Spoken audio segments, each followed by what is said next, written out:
নমস্কার বন্ধুরা, আর একটা ছোট মিনি ব্লগে তোমাদের সবাইকে স্বাগত জানাচ্ছি। তো দেখো, সকালটা একটা সুন্দর মুহূর্ত দিয়ে শুরু করলাম। তো 9:30 বাজতে গেছে। তো তখনও দেখো ছেলে ঘুম থেকে ওঠেনি। তো ওকে তুলে দেবো ঝটপট করে, কারণ স্কুলে বেরোতে হবে। তো ওকে তুলে দেবো। তুলে দেওয়ার পরে দেখো একটু চা করে নিচ্ছি। আর মা এদিকে অর্ধেক রান্না করে ফেলেছে।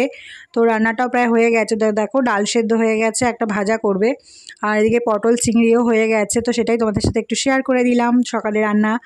তো বাবা স্কুলে যাবে, সেই জন্য রান্নাটা ঝটপট হয়ে যায় সকাল সকাল। দেখো 10টা বেজে গেছে, ছেলেকে তুলে দেবো এবারে, নইলে দেরি হয়ে যাবে। ওকেও নিয়ে স্কুলে যাব আজকে, কারণ বৃষ্টি পড়ছে, সেই জন্য বেশি করে ঘুমাচ্ছে আর দেরি করে ঘুমায়। তো সেই জন্য তো দেখো 10টা বেজে গেছে। তো ওকে তুলে দিলাম, তবে একটু চা খেয়ে নিলাম। আমরা চা না খেলে ভালো লাগে না সকালটা, সেই জন্য। তো দেখো উঠেও মাসির ঘরে চলে গেছে। তো মাসি লেখালেখি করছে, পাশে দাঁড়িয়ে আছে। এদিকে দেখো আমাদের পাশে ছাদ ঢালাই হচ্ছে। তো এটা দেখতে বেশ ভালো লাগছিলো, তাই ক্লিপিংসটা তোমাদের সাথে শেয়ার করে দিলাম। বেশ নতুন নতুন, তো বেশ ভালোই লাগে। তো দেখো ছাদ ঢালাই হচ্ছে, এই যে তোমাদের সাথে শেয়ার করে দিলাম। তো বেশ ভালোই লাগে, ওই জন্য শেয়ার করলাম। তো দেখো ছেলেকে একটু খাইয়ে দেবো ঝটপট করে, কারণ দেরি হয়ে যাচ্ছে। একটুখানি ভাত খাইয়ে নিয়ে যাই, নাহলেও পেটে তো একটু ভাত থাকা দরকার। সারাদিনে সেই 2টোর সময় আবার খেতে আসবে। তো যাই হোক, তোকে একটু খাইয়ে নিলাম। তো আমরা দেখো একটু টিফিন করে নিলাম। আজকে মা রুটি তরকারি করেছিল। তো রুটি তরকারি খেয়েই আমরা বেরিয়ে যাব। তো এটাই ছিল আজকে সকালের ব্রেকফাস্ট।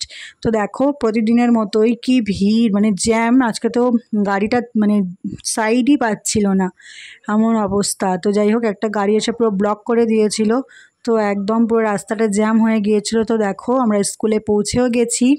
তারপর একটু হাঁটাহাঁটি করছিলাম, কারণ অনেকক্ষণ বসে থাকতে হয়, প্রায় 2 ঘন্টা মতো, 2.5 ঘন্টা মতো। তো সেই সময়টা একটু হাঁটাহাঁটি করি, বসে থাকি, এভাবেই সময়টা কাটিয়ে দিই। তারপর দেখো তোমাদের সামনে একটা নতুন জিনিস শেয়ার করব আজকে। তো আমার ছেলের স্কুলটা তো কোথায় পড়ে, তো দেখো এই স্কুলটাতে পড়ে ছেলে আমার। তো সেটাই তোমাদের সাথে একটুখানি শেয়ার করে দিলাম। মানে কী করবো, কোনো কাজ পাচ্ছিলাম না, তো ওই ছবিটাই তোমাদের সঙ্গে শেয়ার করে দিলাম, একটু তুলে নিলাম। তো দেখো এই স্কুলে এই যে গেটটা দেখছো, এই গেটের সামনে দিয়েই ওরা বেরোয়, মানে বাচ্চারা। দেখো মারা হা করে দাঁড়িয়ে আছে, এবারে বেরোবে আমাদের ছেলেরা বা মেয়েরা। তো দেখো এবার সবাই সবার ছেলে মেয়ে নিয়ে বাড়ি চলে যাবে। তো আমার ছেলে তখন বেরিয়ে গেছে। তারপরে তো দেখো ওকে নিয়ে বাড়ি চলে আসছি।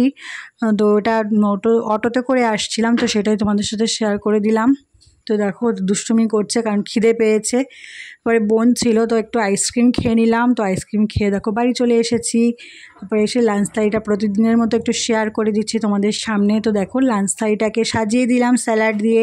তারপরে আজকে মা রান্না করেছিল সাদা ভাত, করলা ভাজা, মাছ ভাজা, মুসুর ডাল করেছিল পেঁপে দিয়ে, আর করেছিল পটল আলু চিংড়ি। আর আম তো এখন খেতেই হবে, কারণ আমের সিজন এটা। তো লাঞ্চ থালিটা কেমন হয়েছে অবশ্যই কমেন্ট করে তোমরা জানিও। তো ভালো লাগলে একটা লাইক কমেন্ট করে দিও, আমারও খুব ভালো লাগবে। তো আজকে বৃহস্পতিবার ছিল, তো মা পুজো দিয়েছে। তো সেটাই তোমাদের সাথে একটু শেয়ার করে দিলাম। তারপর দেখো সন্ধ্যাবেলা একটু পড়াতে বসেছি ওকে। তো আজকের ব্লগটা এই পর্যন্ত থাকলো। সবাই খুব ভালো থেকো, সুস্থ থেকো, শুভরাত্রি।